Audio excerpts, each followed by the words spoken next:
Happy birthday, Scorpio. The sun is in Libra until the 23rd, to then ingress into Scorpio on the 23rd of October.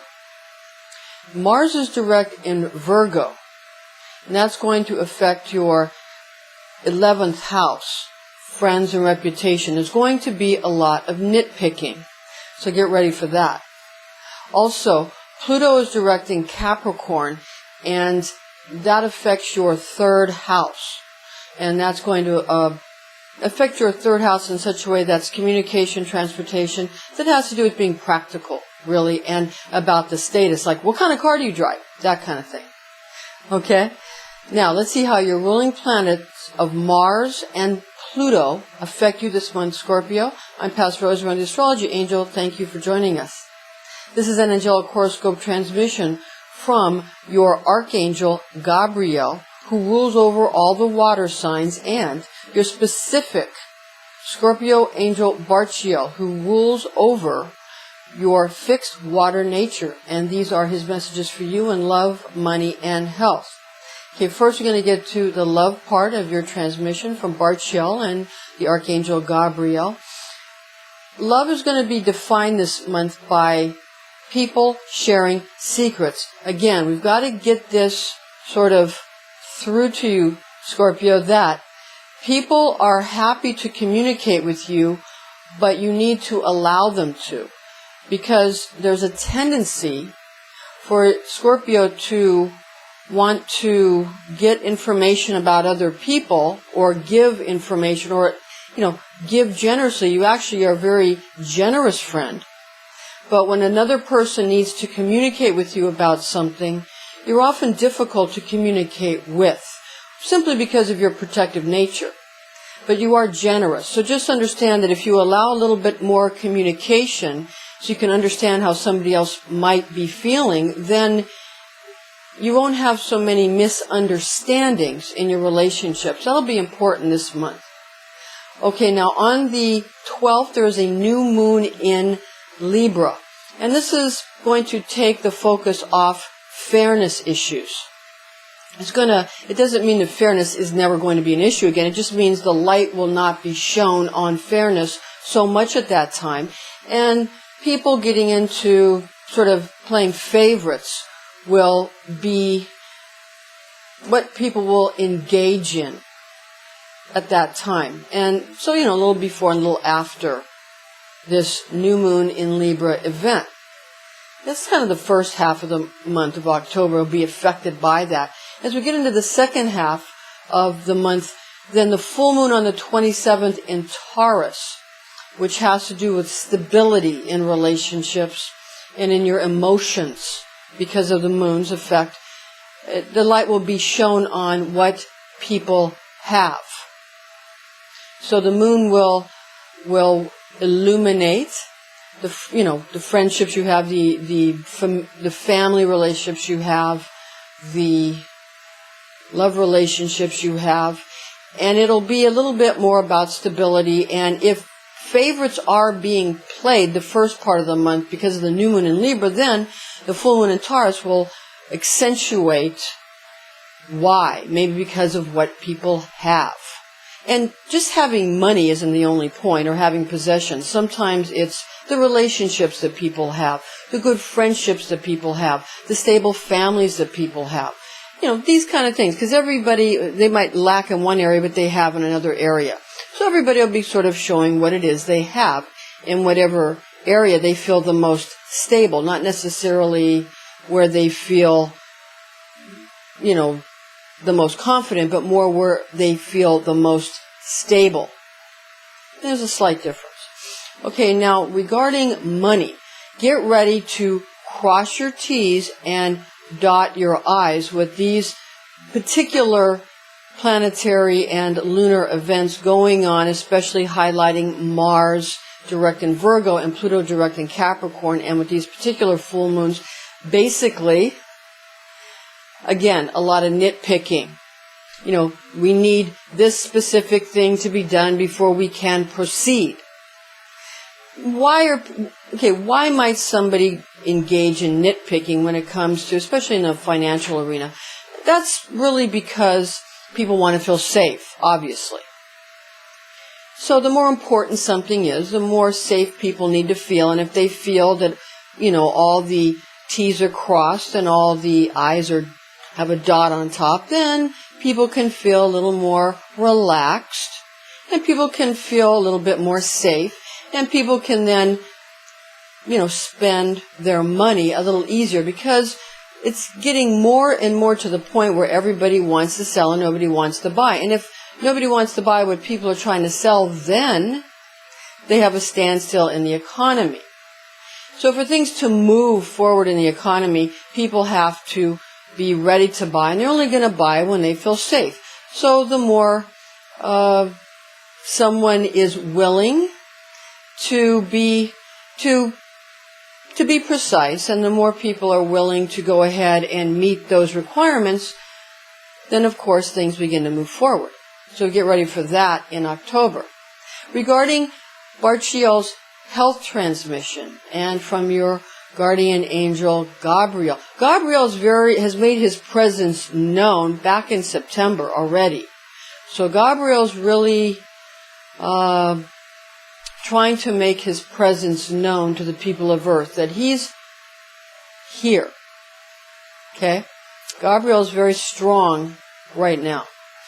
So for the health part of the transmission from Barchiel and Gabriel, beware overconsumption of very spicy or hot foods, and the tendency to overheat the third chakra. So be careful of that this month. There'll be a temptation for you, Scorpio, to want to eat spicy or hot foods. Again, you want to be kind of careful of that. You can always check with a dietitian or your physician, if you're having trouble in that area, but you might want to soothe your third chakra and have some soothing. You can do some breathing techniques where you envision inhaling cool blue energy and letting that cool blue energy go into the third chakra to soothe and cool.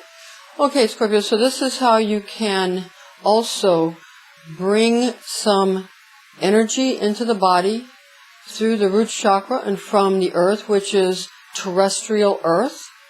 And then on the exhale, you can bring in celestial energy from the stars if you do it at night, or some cooler solar fire if you do it during the evening or the morning hours. You don't want to do this during the heat of the day unless you are adept at it and you've done it a lot before.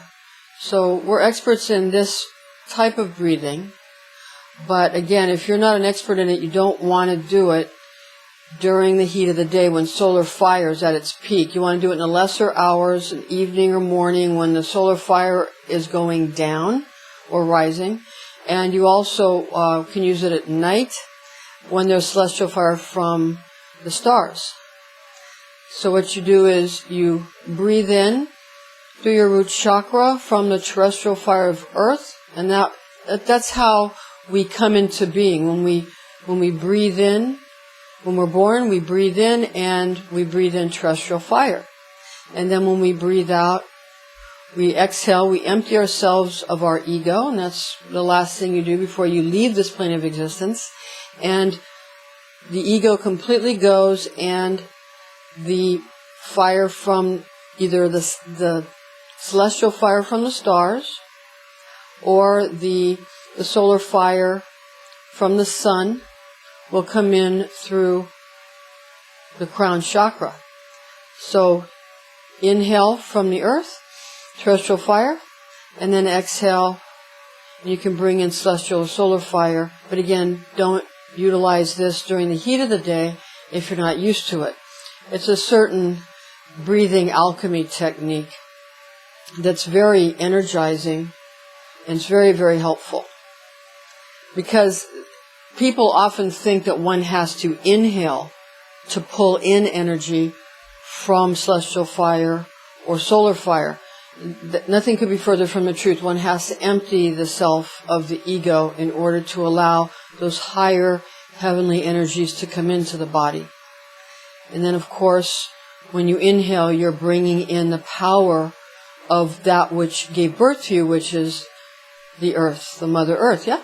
Father Sky, Mother Earth, as some of the other teachings in some indigenous tribes, the teaching from those indigenous peoples.